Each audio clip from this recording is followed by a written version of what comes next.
So I want to share with us a story that happened several years ago during the reign of David in the book of 2 Samuel chapter 20. That's where that story is written. The main character in that story happened to be David, the king of Israel, Sheba, one of his subjects, Joab, and some other people. These were key people in this story.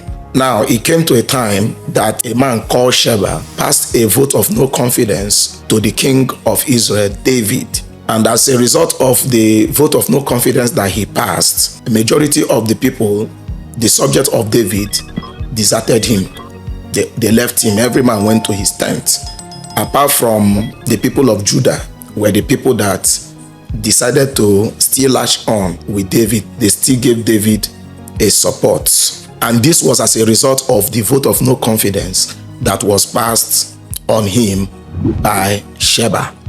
So David did a proper analysis to find out his problem. What was his problem? He discovered that his problem this time now is Sheba. And then if he can take care of Sheba, then he would have taken care of his problem. But if Sheba is still on the scene, then he will continue to have problem because all the people that left him followed this same man. David decided to call among the people that were still loyal to him, Joab and his brother. He told them to assemble the finest warriors that were still available. Gave them 3 days to do that job. And then David gave them an assignment which was very, very specific. He said they should go and hunt down Sheba. Specific assignment was given to the soldiers that Sheba is now our problem. If we don't hunt him down, he's going to be more problem to us than Absalom was. So the people understood what he meant. And then they went after Sheba. And then while they tried to track down Sheba, Sheba was running. He was running until he got to a particular city. Abel-Mecca happened to be the name of that city that Sheba ran to. So these people besieged the city. And their intention was to fall the city, destroy the city, and then get this man. They wanted to do everything possible to bring down Sheba. They will kill Sheba. Anyhow they kill Sheba, any means they use possible, then the assignment is done. So while they tried doing that, a woman met them. The story recorded why somebody that's intelligent, approached the army and then asked them, please, what is this all about? And then they narrated to him that, so they mentioned that leader was Joab. So she requested that she want to speak with Joab. And so when Joab came, she inquired from Joab what was the matter. And then Joab mentioned the matter. She now said, okay, would you want to destroy this whole city just because of one man? I think there should be another way around this thing. We understand how important the assignment is because Joab told them. So the woman now said, no, I have another strategy to achieving this same thing. Since what you want is Sheba, why not allow me to give you this man? And then you free the city. Don't destroy the whole city because of this man. The general, Joab, said, okay, fine and good. You can do that. So the woman went back to the city and narrated her view to the entire people of the city. And they saw wisdom in what the woman spoke. By themselves, they captured Sheba, cut off the head of Sheba, and threw it across the gate to Joab. And that saved the city. And then at the same time, Joab and his armies have achieved their goal without fighting or destroying a whole city. Simple, right? Now, what is the lesson there? The lesson there is that there is no project in life or no assignment in life that has only one strategy to having it resolved. There's nothing in this life that has just one way to solving it. They've told us that change is something that is a constant. No matter who you are, no matter what you're going through, change is inevitable. But it's quite unfortunate the way we pursue our life's ambition. We freeze our brain and fix our mind that this goal we want to achieve cannot be achieved through other means except the one that you have known. And of recent, I began to pray and tell God, there must be other ways to having better results, other ways than I have known. Yeah, because Joab and his team, They just had one way they wanted to get that result. And that way they would have succeeded, but it would have been tough because you have to destroy the walls, fight against that city. And there is also a tendency while you are trying to destroy the city, Sheba will sneak away and find his way to another place. But this woman showed up and brought a suggestion. But one beautiful thing I discovered, though this man happened to be a general, he was liberal enough to accept the suggestion of this woman. What is the point? I have some things that I plan to achieve. Like, my purpose is fixed, but the means to achieving that purpose is not fixed. There has always been something I love to accomplish in my life, but the way to it is not one way. And the moment we get this straight, we will not compromise our purpose, but our strategy to achieving the purpose can be compromised. I don't know if we are following me.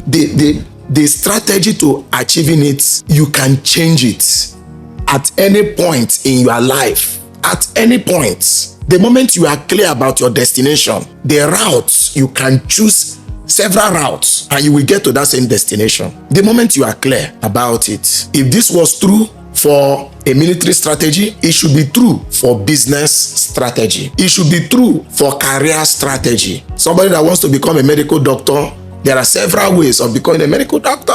Somebody that wants to become a multi-billionaire, maybe in a particular industry, there must be several ways of achieving it. Or an individual that wants to enjoy a blissful home or marriage or family, it must not be the way you have known. It must not be the way you have known. And this is why we have a lot of challenge in our homes. People just have fixed mind that if it is not this way, it is that way.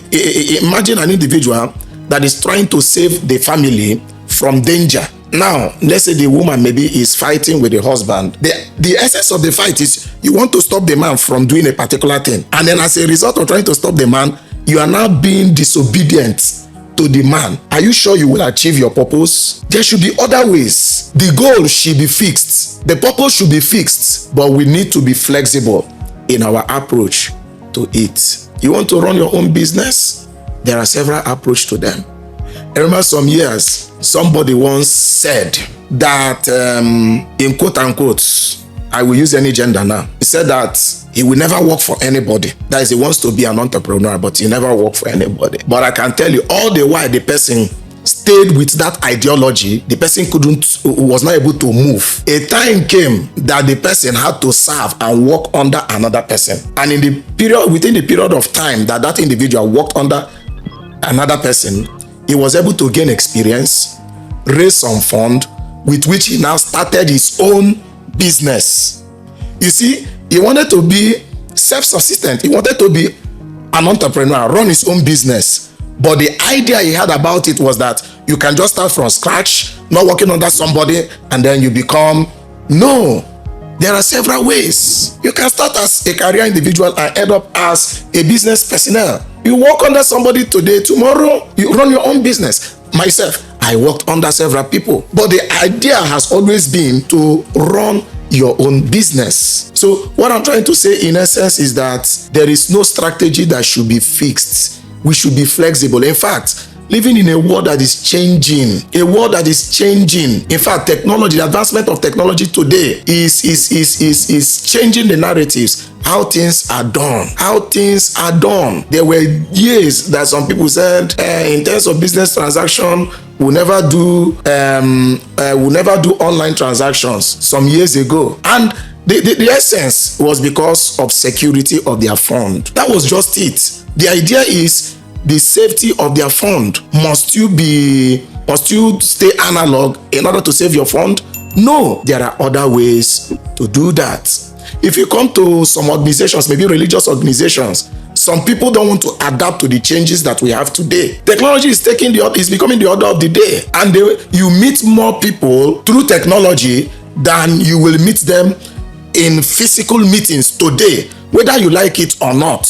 I've seen some people that have a platform that in 24 hours, they would have reached 200,000 people. Just 24 hours, they've reached 200,000 people. Tell me how many halls in one place that 200 200,000 people will gather in one day. Tell me, in this world, which stadium will accommodate 200,000 people in the world? Unlimited resources, those people will reach 200,000 people. Just a camera or a phone, and they are reaching 200,000 people from one small place, making it cheaper. So, yes, things are changing. Strategy should change. Those that are doing business should begin to think of new ways of doing something, achieving that same goal. Especially, let me talk to churches, especially those ones that are very we need to become flexible. Become flexible. If you fail to change, change will still happen. You can't stop change from happening. As long as you are living under the sun, things are changing. And if you don't change, very soon you become obsolete. And the agenda you think you want to achieve, you will end up not achieving it. My advocacy today is you can go back to the drawing board, check one or two things you can tweak, and then make sure the purpose is fixed, but the strategy can change, including those that are pursuing career. You must not rebel in order to make your points. There are other ways you can still make your points. Other ways. The goal is you want your view to be accepted. Not just that you want to say something. If it's just that you want to say something, you can say it anyhow.